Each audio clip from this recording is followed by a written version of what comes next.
I'm Jim Collison, and live from the Gallup studios here in Omaha, Nebraska. This is Gallup's Call to Coach, Season 5, Episode 22, recorded on June 23rd, 2017.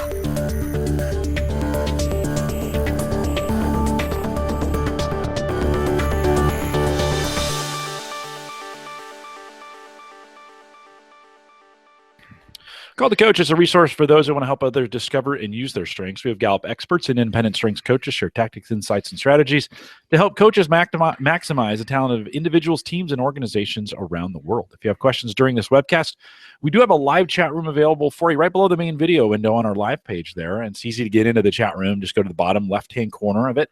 It'll say log in. Choose that. Choose the guest account. Take the guest name out. Put your name in so we know who you are.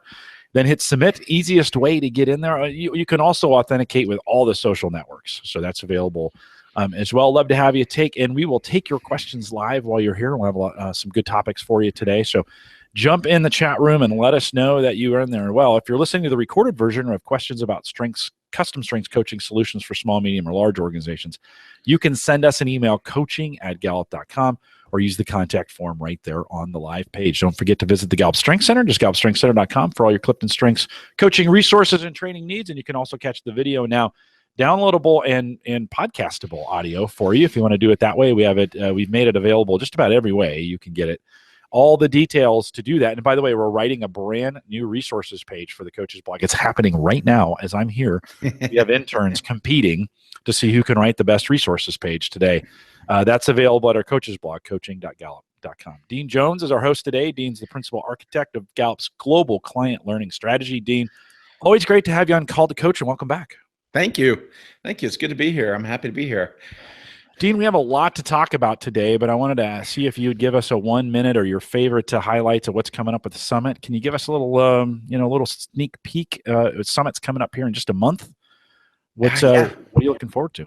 Yeah, it's an interesting thing. I think I'm just maybe not so obvious. I'm super excited about the summit, and I'm really looking forward to it. I think I think they're close to having 1,000 people registered. So I think they're pretty close to, roughly speaking, about 1,000 people are registered. So much bigger than last year.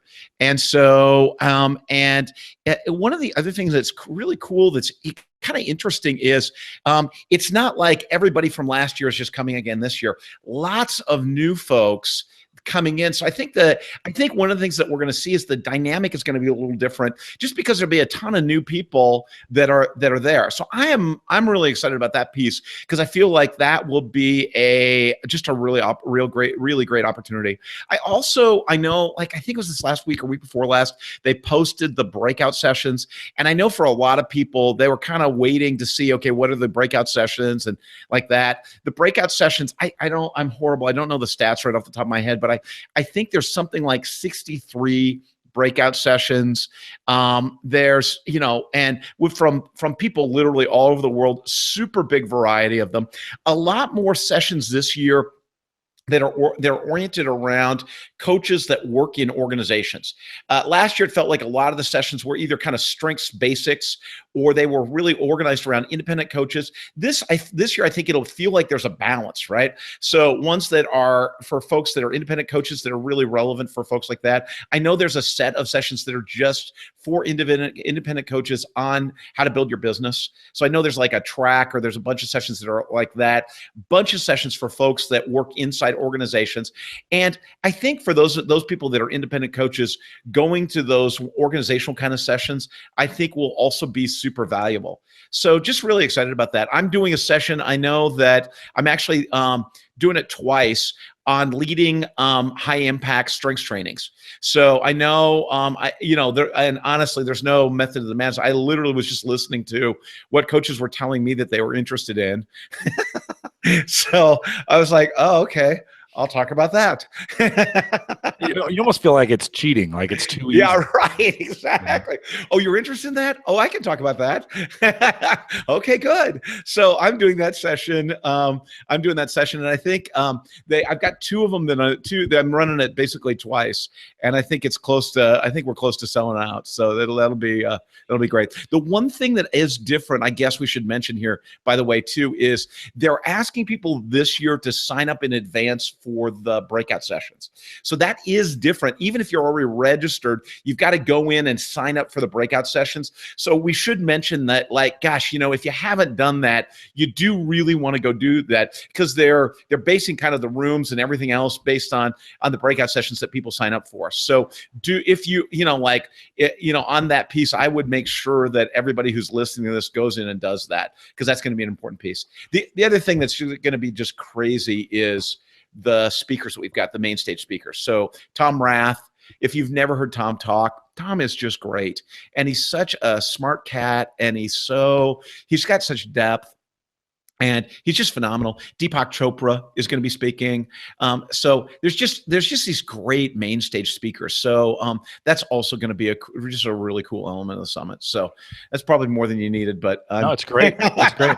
I'm really excited about it. A couple of reminders: the app is out as well, and so head out to CliftonStrengthsSummit.com. I think you can get the links to that there. It's available with Android and iPhone, so you can just search those stores for the Clifton Strengths, all one word, Clifton Strengths Summit, and it's there. You should have got an email about it as well. And then, Dean, we're going to be doing some man on the street interviews out in the main area. Micah and I with a roving microphone and camera. So make sure you run into me during the summit, because we're going to be doing that kind of fun stuff, getting some feedback from you and some short little interviews. It'll be great. So make sure that you guys run into me while we are there. Dean, let's dig in a little bit today. We got some great material ahead. How would you like to get started? Yeah, so it's funny because Jim and I were kind of talking in the pre-show about these sessions. I was laughing because I was trying to figure out, like, okay, what should I talk about next, and really thinking about, like, okay, what are the things I've talked about? What would be interesting for people if I talked about those things? There's sometimes it feels like if you give me a subject, it's not, it's just like I can kind of riff on it, And I was really thinking about what's the stuff that I'm really keenly interested and want to share about, and what's the stuff I always, like, to some degree, I always get really excited when Jim gets excited, and so I was thinking about, like, what's the kind of stuff that if I was talking about this, Jim would be happy. And so I'm like, so if you're not keen on today's session, blame Jim, okay? Yikes. No, it's good. I hear a lot from the community, and we filter all that through. And so, great. Dean, it's great that you're doing that. I appreciate it. Yeah, no, great. So here's what I thought to talk about today. And really, like, this is, sometimes I feel like I've, early on, I started realizing that it was easier for people to kind of listen for an hour if I had come up with, like, the 10 tips on how to do this, or the 5 ways that this happens, or like that. This is probably not one of those sessions. This is really just, I really did kind of want to riff on a topic that's kind of near and dear to my heart, which is how strengths shape the way we see the world. Right. I love, one of my passions in life, and one of the things I'm just fascinated by, just endlessly fascinated by, is is how do people, is sort of human development. How do people's identities get formed? How do people see the world? I think it's why I love learning so much, is I think to be really, to have learning, to craft learning and development that really impacts who people are, and impacts how people see the world, impacts the quality of people's lives. I think you got to get really interested in who they are, how their identity gets built, and fundamentally how they see the world, right? And one of the things that was powerful for me, I had done literally decades of personal development kind of work, and both as a recipient of it and then leading it, and just was really, really fascinated around that. And then when I found strengths, there were a lot of kind of questions that I'd had in the work that I was doing prior that really got answered by strengths. And so there's a piece of that where I think is so powerful and helps people really be able to understand that. So I want to talk today about how strength shapes the way we see the world. And then for us as coaches, as people that work with people, what does that then mean, right? Or then what do you got to pay attention to? Or how do you think about that? So I just kind of like to talk about that today. So as we're going through this, if you guys have questions or comments, I always love that. And so Jim, chime in as we go through this. I'm, like I wrote up some notes today that I'd love to kind of talk about, to kind of frame it. I think I'm always a little better when I'm a little more focused. So like that. So the first thing I guess I want to start on the conversation is to talk about, in the accelerated course, we say that strengths is a filter, right? And that we say that strengths kind of filters the way that you see the world. And it is, and you really see this, I think, for some people, like when we do that stand-up exercise. We do that in the accelerated course. We do it on our new CliftonStrengths Discovery course. We do that stand-up exercise. Stand up if you always, or color code your shirts, or, press the elevator button multiple times to remind it that you're there, right? Like, stand up if you always. The point of that really is to really help people to understand, and sometimes people, I think, miss the point of that is that there is really a diversity of talent. There's really a diversity of talent. And along with that, we all have unique ways of seeing the world, and then and then behaving in a corresponding fashion, right? So our behavior is perfectly correlated to the way that we see the world. And the strengths really, our talent profile really filters the way that we see the world. So, and by a filter, it means really literally some things get through and some things don't. So that it's like, oh yeah, I'm seeing it through a particular lens. No, things get through, and then some things just don't get through. Some things just don't get through. And I don't know that we all the time realize that, right? We think we're seeing the world as it is. We think we're seeing, that everybody's just seeing the world as is. But in fact, we all perceive the world differently. And in fact, it's shaped by in part, the talent profile that we have, how we see the world. It sounds funny, but anybody that's worked with coaching people around strengths for more than about 10 minutes really realizes this. I am not a high empathy guy. I'm also, like, my number 34 is harmony. I don't walk into a room and immediately sense, oh, there's consensus here or there's not. It's not like I'm ignoring it. It's not like it's there and I just missed it. No, it's that it doesn't even occur in my world. It doesn't even show up because my perception of the world, what I see and don't see, is entirely given to me by my strengths. And so as I interact with the world, it's shaped my perspective of what the world is, and how I should behave in a corresponding fashion is entirely given by the talent profile that I have, right? And one of the things we got to realize is it's not like people are ignorant, or they're ignorant, or they're not paying attention, or that somehow that they are actively ignoring things, or they just miss stuff. No, it's that we are how the world shows up with us is fully given by that lens through which we see the world, right?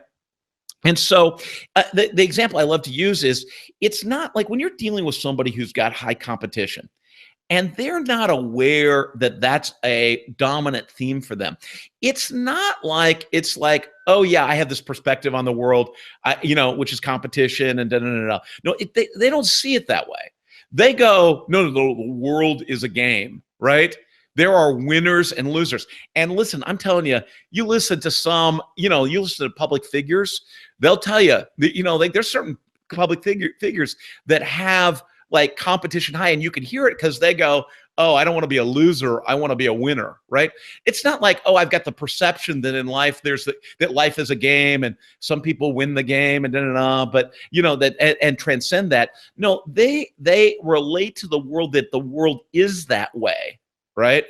And that, so in that is reality, and people are either aware of that reality or people are not aware of that reality, as opposed to relating to the world in such a way that everyone perceives the world differently, right? And so, everyone perceives the world differently, and that it's given by that filter that we see the world through, right? I think Andrea made the point on chat. I'm wondering if this plays into our biases. 100%. right? And in fact, it's interesting. I've been working on the development of one of our new courses, right, which is around talent-based hiring and how talent filters, the way that people hire. One of the things we've been talking a lot about is cognitive bias and the biases that affect us without that we're literally unconscious to, and so it is completely shaped by that. So Dean, let me, as you speak, it's interesting to me because sometimes we see strengths as a self-awareness tool, but the way you're describing it to me almost makes it a community awareness tool, that I have this influence in the community that is around me, and that I see things differently beforehand. I see them all kind of based on how I believe things to be true. Yeah. But once I realize I have these, I filter my views through this, through these filters, all of a sudden the community opens up because my work partner may not see that in the same light. And so every time I go to do a competition, it falls flat because they're deliberative or whatever, right? When we add it in. So it's interesting. We oftentimes, even in this exercise, get it very much about ourselves. And it still always comes back to the community around me, right? It makes it better to the community around me. Yeah, and I think that's right on. And by the way, that's brilliant, Jim. The piece that I don't think people see is that I don't, until I start to become aware of my talents. It's like one of the things we know as we look developmentally as how people develop inside of strengths, that until you actually can own that perspective, your own lens, what naturally arises when you start to really own that is your desire to connect with other people in a meaningful way. It's kind of like, I think I'm an island until I realize that I'm not all things, right? And in fact, that maybe my perspective on the world, my grip on the world is not actually the right one or the best one even. And that what arises then is the need and the desire then to connect with other folks and to develop those relationships with other folks, right? The one access to it, though, really is self-awareness, right? So that's where self-awareness becomes the tool. The access here is self-awareness. Is that at the beginning, and that's where strengths is so transformational for people, where it has such a big impact for people, is if I'm high competition and I don't know it, right? I think the world is a game and there are winners and losers, and that's just what's true and right and good, right? If I all of a sudden realize, no, I'm competition number one. And in fact, that's just a lens through which I see the world. And in fact, there's other valid ways to see the world. All of a sudden, I can see beyond my lens, right? I become aware that in fact is the way that I see the world, is just my perspective, is my paradigm, right? And I'm able to transcend it. But the only way to be able to transcend it is to actually know that it's there. Right? So it's this weird thing. And by the way, just being able to know it's there doesn't change it. It's still going to be the way that I see the world. Right? But the only way to see beyond it is actually to be aware of the degree to which I'm used by it. Make sense? Mm-hmm. So I've got to see, oh, no. Like, I am helplessly trapped by my competition talent. Right? I am only going to see the world that way. Right? And I'm only going to see the world through that. That's the only thing that's going to make sense to me. I am hopelessly given by that, right? But then when I see the degree that I'm completely used by it, right? That I'm completely shaped by it, Andrea, like as you asked, like, what do you mean by used by it? I'm completely shaped by it. I can't ever change my DNA. I'm not going to change my talent. It's innate. And in fact, it's sort of hardwired into my identity. So it's this paradox, this crazy paradox, right? I can't change who I am. I am caught essentially by the framework. I'm boxed in by my talent. But the way that I see beyond it is to understand the degree to which I'm boxed in by my talent. And part of it is it's not just seeing, oh man, I'm used by my competition. I see the world only through the lens of my competition and my activator and my woo and my harmony or whatever it is, right? I only see the world through that. That by understanding, oh yeah, that's my lens. Oh, there it is. That's my lens. And by saying, the other piece of it is I've got to fully appreciate and accept it, right? I have to kind of fall in love that that's who I am. If I'm resisting that, or trying to change that or be different, I'm still trapped by it. The only way to really transcend it is I've got to be able to say, oh yeah, that's who I am. I've got to fully accept that, understand that, accept the degree to which it uses me, fully fall in love with it. That allows me to actually transcend it. And I start to be given by something other than my own strength profile. I could actually see it's like the experience of sort of stepping outside of yourself and seeing your identity work, right? Oh yeah. And you can see the people who have self-awareness around it. It's just like, oh man, my competition just totally got triggered by this, right? Like I see for myself, I have command number 10. There's situations I walk in and I'm like, it's a little chaotic and it's not clear like who's running the show or what's happening. And I walk in and I could it's like somebody just reached over and pressed a big button on my chest, like command, you know what I mean? Like Jim's laughing because he's got command too. It's just like somebody just and I can feel, it's like, oh, somebody just pressed my button. Here I go, But the difference is I can see the mechanism working, right? And that's part of the power. I think that's, as coaches, as we work with people around generating self-awareness, it's being able to see, oh, I am just given by those talent themes, right? I am just given, like every choice I make, everything I do, everything's given.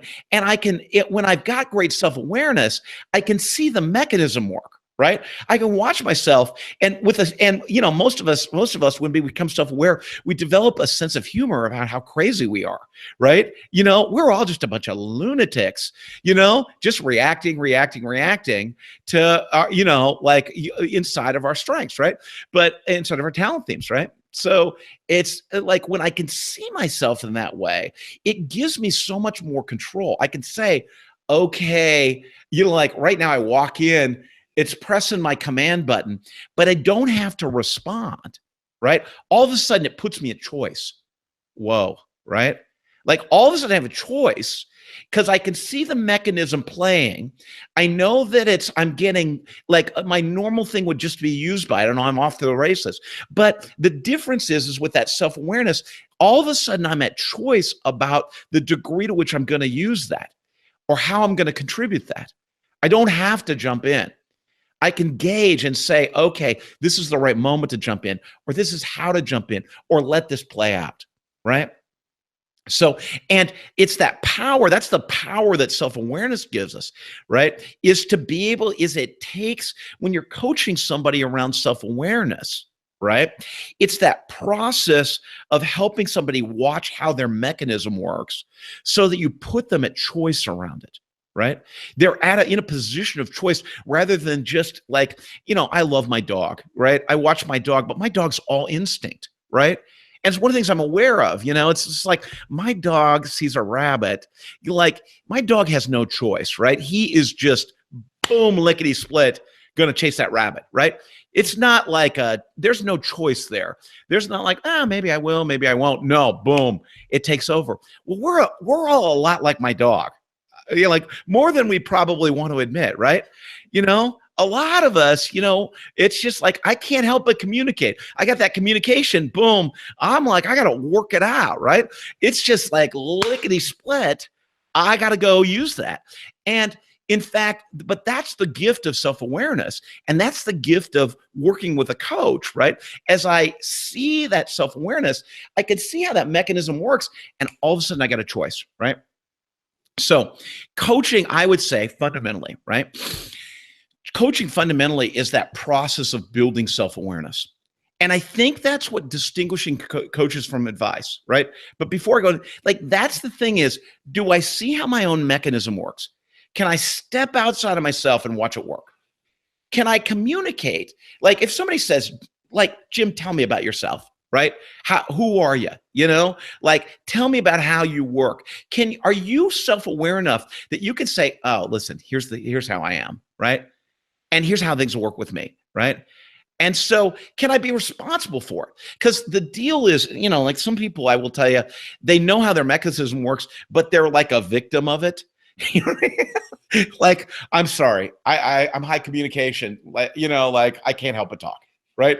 You know what I mean? I mean, we've tried to restrain me. I just can't, right? You know, like somehow like you're a victim of your talents, right?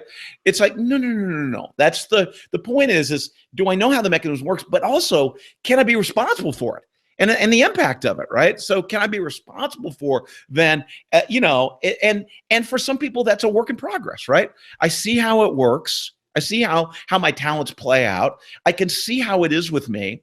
I can start to I can start to then be responsible for it and choose yes, no, right, and be responsible not only for the utilization, how I'm using my strengths, but the impact then of when I choose to use them and not use them, right? As I said, I'm going to pause here in a second, but as I said, I think that's what distinguishes coaching from advice. And I think for some coaches, they have difficulty with this one, right? Where they, and I mean this with all love and respect, right? They think they're coaching people and what they are is just giving advice, that like what they're doing is like, it's like going to see a yenta, right? Like, what should I do with my life? Or what should I, like, tell me, what should I do here? Like there's that kind of thing where that what they're dispensing really is advice rather than legitimate coaching. Coaching is more about empowering that person to be able to see, understand, and own their own mechanism, right? So they can be fully responsible for themselves and the impact that they have. Advice makes people dependent. Advice is really about the coach, right? It's like, Jim, tell me what to do. I got to go to Jim because I don't know what to do without Jim giving me advice, right? It's a dependency, and at the end of the day, it's really about the coach. And oftentimes, advice makes the coach feel good. It's like, wow, I told them what to do, they did it. It turned out, man, I must be good. I must be a really good coach because I tell people what to do and they do it, and it turns out, right? But that, at the end of the day, doesn't make people stronger. Makes people dependent. Coaching really is about making people powerful and independent. That they can see, they have self-awareness, they have choice, they can utilize, they can see and choose. How am I going to use my talents, my strengths? How am I going to do that? That engenders self-awareness and self-actualization, right? Jim, anything on that for you? No, I think that's great. I keep thinking about this analogy of, the world was flat for the longest time. And then at some point that self-awareness, right, brought it to a globe. And eventually we learned we weren't the center of the solar system, right? And we learned we were a bigger part. I do think there's these layers of self-awareness where we begin to peel those pieces back. And each one of those realizations puts us in a smaller world where, yeah, early on, we are the center, we're the center of all things, and it's all about us. And so that peeling back of the layers, first brings it to a globe, and then the solar system, and then the galaxy, and then, so it's really great. I think, Dean, that emphasis on the coach bringing people to that, but allowing them to discover those. They peel those layers back. The coach isn't peeling it back for them. Yeah. And I think to your point, I love your analogy because I think self-awareness is kind of like seeing that you are not the center of the solar system. Like I think that for a lot of us, we think we are the center of the solar system and that things are the way that they are. And we've got a good grasp on the way things are. And one of the things I think is disruptive for people. And I think as coaches, we got to have a lot of compassion that ultimately, when people really get engaged in strengths development, it is very disruptive for people. It is disruptive for the way I see the world. All of a sudden, I am not the center of the universe. And in fact, my hold on reality might not be the only one. And in fact, the thing you said earlier, which I want to bring back, is I think it starts to build this sense. It's like, gosh, if I don't have access to universal truth on this one, right? In fact, I've got a particular perception, and it, in fact, may be flawed. That's disruptive for me, first of all, right? Hey, you know what? Wait a minute, right? It also is such that I really need other people. And what you see, there's this natural thing. We talk about this in the Advanced Strengths Coaching course, right? There's a point where that really dawns on people. You see that in people that are really committed to strengths development. There's this moment where they go, holy cow, I better get interested in other people, right? like, holy cow, I didn't count on this. I thought I had all the answers. I was good on this. And people, what you see is people really, the cool thing that starts to emerge is as people start to see, oh yeah, I have strengths and weaknesses, and I can be confident in my strengths. And you really see this as people start investing in their talent themes and developing them into legitimate strengths, right? Where they exhibit their strengths, people say, oh, wow, you've really got a strength there, right? They develop confidence around that. And you see people naturally becoming more forthcoming about their weaknesses and their non-talents. They can say, oh, yeah, like, I don't have any talent in that area. Dean Jones, not a process guy. Let's be clear, right? Like you can be more forthcoming about that kind of stuff. You don't have to be so protective around your weaknesses, right? And you also you see this, and it just happens really naturally and organically. People, as they develop their strengths, get interested in partnerships. They get interested in teams because they get interested in, what do you got that I don't got? How can we work together? And how can you contribute to me in ways? Because look, I know it's going to be better, and I'm now clear. I don't have all the answers, and I don't have the only perspective. And it gets really, really powerful, right? It's one of the things that's powerful in why this works so well with teams over time. Give me David's question here. David's got a question about, I'm very interested. Sorry, David, I noticed your question here. I want to be able to, I'm very interested in the concept of readiness for personal development. How do you create an environment for a person to be ready to take a strengths journey? Yeah, that's great. It's interesting. We were just talking about this yesterday. We're working on right now some stuff around this advanced strengths coaching course. I know this sounds like a shameless plug, but it's what I'm working on right now. Okay. So we did, as many of you were in this last year, we had about 40 people in it last year at the summit, the advanced strengths coaching course that we're building. We've done it a few times since then, both with internal and external audiences. We're working on it right now, right? So yesterday we were actually talking about this subject. And one of the things that we're talking about, David, around that is having a growth mindset. And I think that this sort of a sophisticated way of talking about, hey, am I willing to be open, right? Some people relate to themselves and without any context of learning and development. And I will tell you, I think for a lot of coaches particularly, when you're a person that says, hey, I am going to dedicate my life to coaching and developing other people, by definition, you have kind of a growth mindset. Right? And that's why, coaches are so much fun to work with, is because they love to learn. They love, and coaches, like they've got opinions and they're grappling with stuff. They're thinking about stuff. They're sort of self-aware. They're digging in, they're experimenting and discovering things about themselves and having insights. And like, that's all part of, though, a growth mindset, right? And we presume, as we do, that everybody must be that way, right? Everybody must. No, some people relate to themselves, and I don't mean this in a deprecating way, although I do love to be funny about it, right? I'm like, some people like literally relate to themselves like they're a chair or a table, right? It's like, this is me, I'm never going to change, right? I'm like, I'm just going to get run down. You know what I mean? Like, I'll just get used up at some point, right? They'll throw me on the scrap heap and get another one, right? So I think it's where, developmentally, one of the interesting things, I'm going to give you a little bit of an esoteric connection, but one of the things that we know as people develop is the first language that people come in is their physical language, right? Their psychomotor language, right? So if you look at Bloom's taxonomy, kind of that fundamental base for people developmentally is psychomotor, right? The first thing that comes online is that kind of structural or psychomotor kind of language, right? That's the first thing, and it becomes kind of the template. And I think for some people, they never extend beyond it, right? They think that it's like, I'm a thing, you know what I mean? I'm a thing, and they relate to themselves as a thing, like a table or a chair. And they've got this sense, it's like, well, who I am that way, right? Who I am is that way. That's who I am. That's all I'll ever be, right? And they're not listening through or thinking through a developmental lens, right? And so I think that's part of it. I do think that, though, and David, this is my take on your question. I think, though, that it's not binary. It's like either you got a growth mindset or you don't. right? I don't think it's those two things. I think for some people, you can lead people to it, right? And so I think part of it is the first thing that opens people up. And I've seen this time and time again with strengths is when you can say, hey, look, you are this way.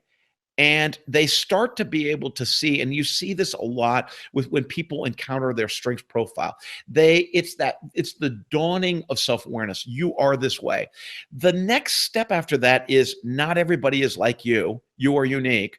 The next step after that is, hey, other people are different. I know that just sounds so fundamental for all of us here listening, right? But it's kind of like those are kind of the steps toward a growth mindset, right?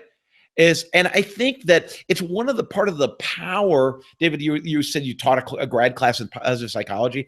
I think it's the power of strengths for people is that it enables people, it helps people kind of move toward that notion that, hey, the more I understand myself, the more I start to see it, and that my talents can be developed over time.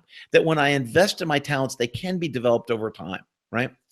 Jim, were you going to add something to that? Yeah, Dean, I want to ask you the question. As David was asking the question about how do you create an environment, or do you feel that there are times, right, when people are just not ready? Right. We kind of want to come to this like, right. Hey, if I do the stand up exercise and if I we get the marshmallow game just right, then right, people will see this. And how do we respond? I think I've never really thought this through, but how do we respond as a coach? When we come up against concrete, hey, I'm not moving. You're not going to convince me. What's the response to that when the environment's not right, Dean? Jim, I will tell you a couple things, right? As a guy who spent the better part of the last 30 years working with people inside of a learning context, right? I've got two answers, and I don't think either of them are particularly great answers, okay? But I'll give them to you anyway, right? So one is that one thing for me, I will tell you, it just kind of in the way that I have learned to be, is I don't teach somebody something, or I don't try to teach or coach when there's no opening, right? So part of it for me is I know, to use the old adage, you can lead a horse to water, but you can't make him drink, right? Like you can say, hey, look, there's all this water here. And in fact, it's great. You're going to love it, right? Part of it, though, is they got to want to, at the end of the day, you can give it to them, but they also have to take it, right? Now, part of what I always try to do, and I will tell you that as part of kind of in the work that I do as somebody who leads courses, who designs courses, who coaches people, all that kind of stuff. Part of the work that I always try to do is make it as attractive as possible, make development as attractive as possible, right? I think that this is going to sound funny, but I think all of us, to a greater degree, to a greater or lesser degree, want to be the best that we can be. We want to be the best version of ourselves. And when you let people know that that's actually possible, that in fact, you can get access to being the best version of yourself, that I think that's compelling for people. And I think it gives you an opening to start to work with people inside of, right? I also think it starts, and this is going to sound so funny, but I think it starts with that people are more willing to learn when you accept who they are now. That the foundation is you got to love and accept people who they are now before they want to partner with you around learning. So you got it. It's like this funky paradox, right? As is all of life, maybe, right? It's this funny paradox where it's like you got to fully embrace and appreciate who people are right now. We're just a bunch of lunatics walking around, right? We're just crazy pants, every single one of us, right? And you got to just embrace kind of the absurdity of who we are as human beings and just kind of fall in love with that. And it's that experience I think all of us have had is when somebody like loves us for who we are, and at the same time is for us, right? And for us being great, for us being the best version of ourselves, for us being excellent in all that we've got. I think that's the opening, right? I think that, it's one of the things I don't want to turn this into like eulogizing Kurt, right? But one of the things I loved about Kurt, and I love about Jackie Merritt, and I love about some of the other coaches and teachers that I've had over the years is the deep love and respect that I thought they had for me and that I had for them. You know what I mean? I would also tell you, by the way, it's what the best managers have. You know, the best managers, it's that experience where you got somebody who really deeply loves, appreciates you, respects you. It's that kind of thing, right? Dean, can you can intentionally create that? I mean, I think this is to the heart of David's question is we can, as coaches, as managers, as leaders, we can intentionally create that safe space, right? Yeah. From the very beginning. Yeah. And allow people to join us there and make it really their choice. Do you want to join that? And David says, do you feel quick, small victories are the key to getting people to take that first step? Yeah. And for sure, it could also be big emotional moments where things snap, right? People sometimes need those kinds of, it's no secret in our summit, we have big emotional moments where we're trying to move people, right? And that's an orchestrated, well thought out, well designed moment. And I think we can create those moments as well where we grab people's attention and then do something emotionally that changes their mind or changes their mindset, maybe is the way to think about it. And to your point, you know, like David, this thing about call it small, quick victories. Yeah. I think part of it is when you're first working with someone is to be able to gauge where are they, right? Where are they in terms of their self-awareness? Where are they in terms of the degree to which they're at choice in how they behave, right? Are they just reacting to everything? And man, I tell you, this is not, you know, like you get very senior executives with a lot of horsepower who are totally reaction machines, right? You get frontline managers who, man, have so much wherewithal. Right. So it doesn't, you know, like this isn't as a function of stature in the organization. This is just like in terms of your own personal self-awareness and development. How self-aware is that person? How much do they have insight and understanding of their own kind of mechanism, if you will? How much are they at choice and how responsible are they willing to be? Right. You know, it's kind of like sometimes you get people who really like, and I've had this experience coaching people. You get people who are really, really self-aware, but literally not at all at choice and very little responsibility. It's kind of like, no. I like, that's what I do. You know, I got that, but you know, like what's next then? Right. You know? So I do think that it is this sense of kind of small, quick victories where you're doing it. To Jim's point, though, there's some people who've got, you know, like they got a big opening to coach them. There's nothing like, I mean, I've had people that I've worked with where, man, they are just wide open and ready to go. And you can do a lot of work with those people.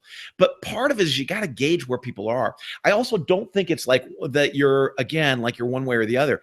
I think, you know, like I think about myself and my developmental journey. There's times when, man, I was just like growing like a weed. I was way open to coaching. I had some power. I was getting powerful coaching. Blah, blah, blah. And then, man, I just got stuck and shut down. You know, I do think, by the way, and this is not where I intended to go today, but let me just go there for a minute, right? I do think that one of the things that people like, I think there's the level of around self-awareness, like there's that level in self-awareness of I understand how my mechanism works, right? I think there's also the level where people start to realize, gosh, you know, like I'm grappling with the same themes in my life. I keep having the same situations arise. I keep having the same kind of conversations or themes. You know, this theme keeps like I'm misunderstood. That's my theme, right? And it keeps coming up. Or I'm not worthwhile, right? Or nobody appreciates me, or like whatever it is, right?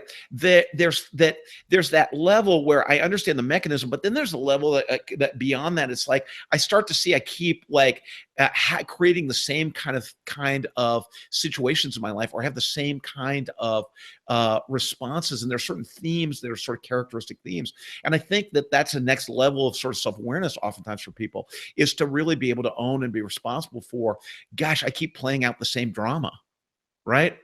You know, like I keep rolling through the same movie, right?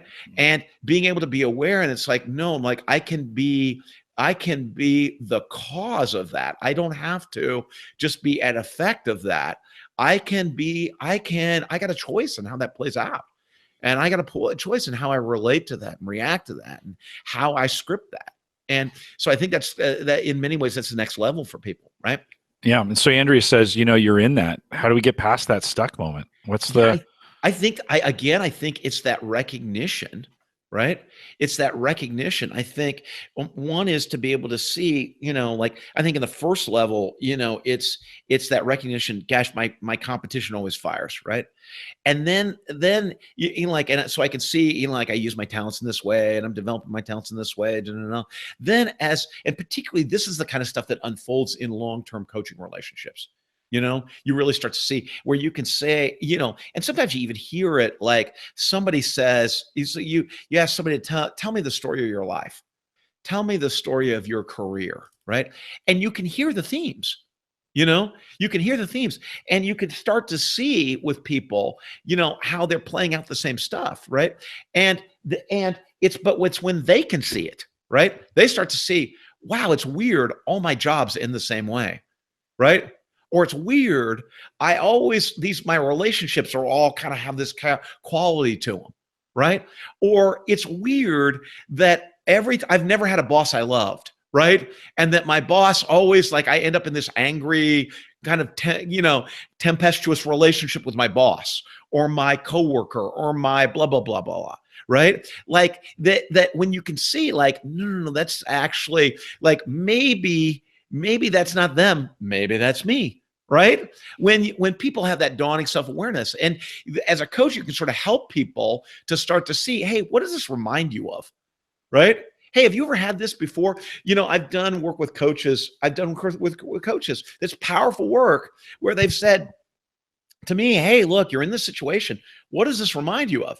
Now, I will tell you, without getting too psychological, our families of origin, our family relationships are the template for a lot of our relationships, right? How you are with your mom, how are you with your dad, how you are with your siblings, right? That your family of origin, I mean, any therapist will tell you, has a lot to say about how things are playing out right now, pal. I mean, like, that has a lot to do with it, right? But it's recognizing those kind of themes, I think, are super important. Let me get one other thing in today. Who knows? I had written a bunch of stuff to cover today. Who knows? This may end up turning into a two-parter. Okay, yeah. Parts due. I love you.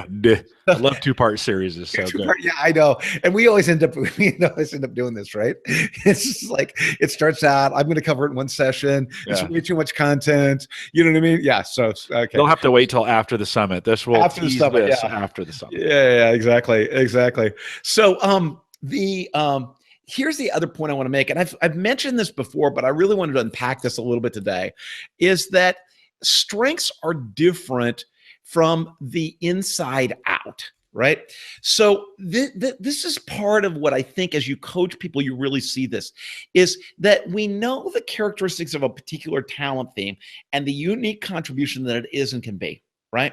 But the piece that is, Cheryl just said, I think Dean is always to be continued.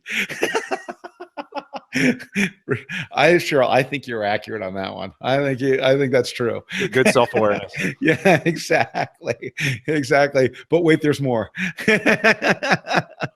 So that strengths is really different. Your talent themes are really different from the inside out than they are from the outside in. So we know, like, if somebody's really high an achiever, right? We know they love to work hard. They love to make lists. They love to get things done. Check. Right? All that kind of stuff, right? And we can see that in fact, as a contribution, as something that's really valuable. I mean, I don't know about you, but it's great to be on teams with somebody who's an achiever, because, man, I'm telling you, they just crank through stuff, right? They're just like making it happen, right? But you got to remember that when you're coaching people, the way it looks from the outside in is not the way it is from the inside out. So, there's a lot of achievers that are like in some ways, like, they see the world as a list of things to be done, right? That there's always work to be done. There's always work to do, right?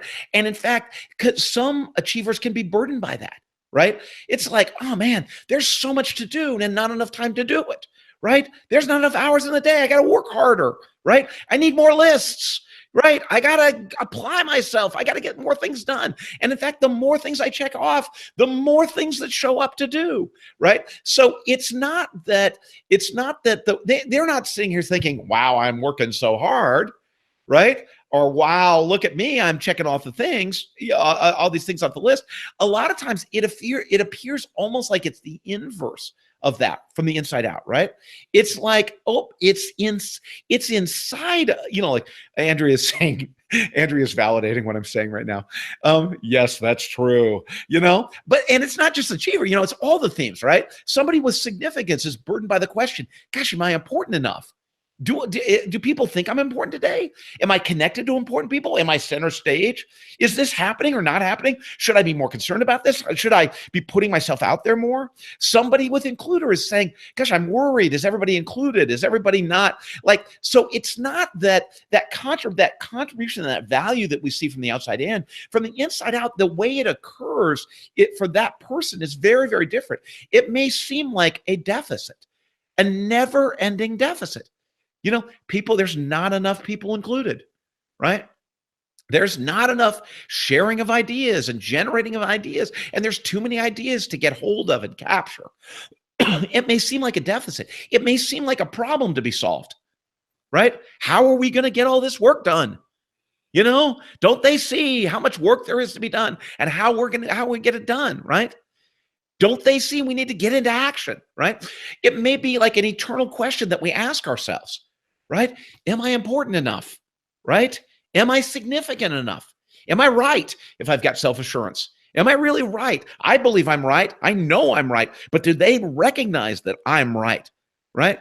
So when you're coaching people, I think it's important that shapes the way people see the world, and in fact, may be burdened by it, right? So, and maybe that may be part of it, is to understand when we talk about how the mechanism runs, right? That mechanism, this is part of that mechanism, is that I'm looking through that lens. How I see that, and it may be a burden or an upset or a concern for me, right? Because I don't see, no, that's just my mechanism. Like, look, I'm high achiever. I'm always going to see the work that needs to get done, right? I'm always going to be that guy. I have wound number 3, right? I'm like, my life is an unending quest to have people like me, right? You know what I mean? My whole personality is designed around, are people going to like me today, right? I used to laugh and say, oh, I can feel it. There's someone on the other side of the world that doesn't like me right now. You know what I mean? It's that eternal. Totally. Do they like me enough? Right? Yeah. And it's easy if you don't know your talents and your strengths. It's easy to be used by that. As Andrea asked earlier in the thing, it's easy. Like, you start to be like in the midst of this, you start to be like used by that, as opposed to saying, no, that's my wiring. That's my wiring. I can't help myself, right? It's just, Andrea just said, I love you. Andrea, thank you. I love you too. And thank you for validating me right now. But there's somebody else, Dean. But there's somebody else. Yeah. Somebody else. Yeah. Thank God. So part of our job as a coach around this, I see we're at the end of the time. We got to wrap here. But part of our job as a coach, first of all, is to recognize, like, when you're working with people inside their talent, initially it may show up as a concern for people, or worry, something that's a problem to be solved, some deficit that they can't get a handle on, right? And part of the value and the contribution of understanding your own talent profile is seeing that concern as a unique and powerful contribution.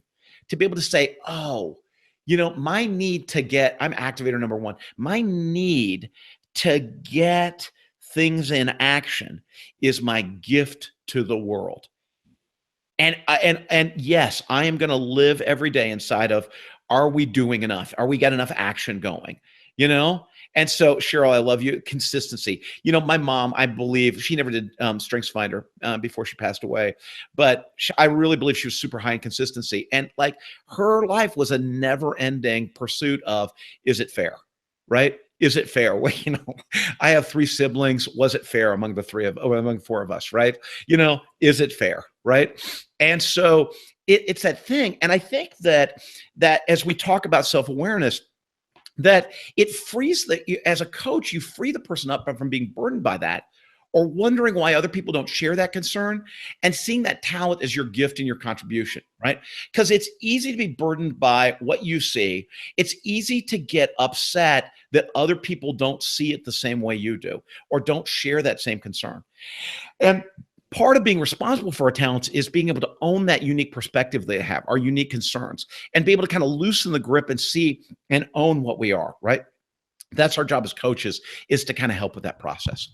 So let me lay it to rest there. There's more we can say on this. There's more to go on this, but let's stop there for today. Okay? And we will do more. We'll come back after the summit and kind of cover part 2 of this. You'll get a chance to meet Dean and I if you're coming to the summit. Yeah. And there'll be great opportunities there. So good. We've got some more material because I was worried, Dean, we'd run out of material. Yeah, exactly. Really. You know, someone had said in chat, yeah, but it's hard. And yes, this is hard. I think this is one of those hardest, the hardest things to get through is those changes. And that's why the pursuit of it is so important. That, you're not going to sit down with somebody in 2 coaching sessions, have it all figured out, and they become the most productive. You mentioned that woo thing, Dean, and over the last 10 years, as I've worked in management and done some things, that has been a terrible problem for me when I have employees who are upset with me. And it's hard. And do I have it today? Have I fixed it? No. It's still have to remind myself all the time, like, okay, it's okay. The conflict is fine. Let's just work through it. And and then the closer the relationships, the more devastating it is to me when we're at odds. Yeah, and it's terribly devastating, and so it's hard. Yeah. Those things are meant to be hard. Somebody said about me once that I love to make hard assertions. I'm very direct, right? I love to say hard things to people, but I expect that they're going to love me at the end. Doesn't always work that way, right? So doesn't always pan out. I think, Dean, this is the journey worth taking. Yeah, and it's so important to humankind that we really work on these endeavors and help people, going all the way back to the very beginning, that we believe in people to begin with, no matter where they're at, to begin that journey of them seeing this. And there's a lifetime of work to be done. And to me, that is an endeavor worth starting, worth doing. It keeps me up all night. It gets me in here podcasting at midnight. So we're getting the message out in India. We're getting the message out around the world. I think that's what makes it worth it. And I hope the coaches that listen to this and hear this and are part of what we're doing will continue to just keep working hard to get it done. So great stuff, Dean. Well, we'll come back for part 2 after the summit. We'll remind everyone to take full advantage of all the resources we have available at the Gallup Strength Center, just gallupstrengthcenter.com. Send us your questions or comments. If you have any questions on anything we're doing, we love to dialogue with you. Send us an email, coaching@gallup.com. You can also catch the recorded audio and video of this program, as well as all the past ones. And I think we just crossed over the 300 show number. Recently, they're all available for you on our new resources page. Well, it's not new yet, but it will be by the time you hear this. coaching.gallup.com. If you're interested in becoming a Gallup certified strengths coach, you can see a list of all our courses that lead to that certification, plus everything we do. Dean talked several times about some new courses we're thinking about. If you want to stay up to date on everything, head out to our courses page. That's just courses.gallup.com. If you are a certified strengths coach, just a reminder, if you're a certified strengths coach with Gallup, a Gallup certified strengths coach, we have new digital kits that are available for you, and you may or may not have heard about them. If you haven't seen them yet, you can head out to shop.gallup.com. We have a special deal for you for our certified coaches, so contact me, Jim_Collison@gallup.com. If you didn't see that deal is good till the summit. And so we want to make sure you take advantage of that as well. If you found this useful, we'd ask that you'd share it. And we'll thank you for coming out for this Call to Coach. Dean, thanks for coming on today. And with that, we'll say goodbye, everybody.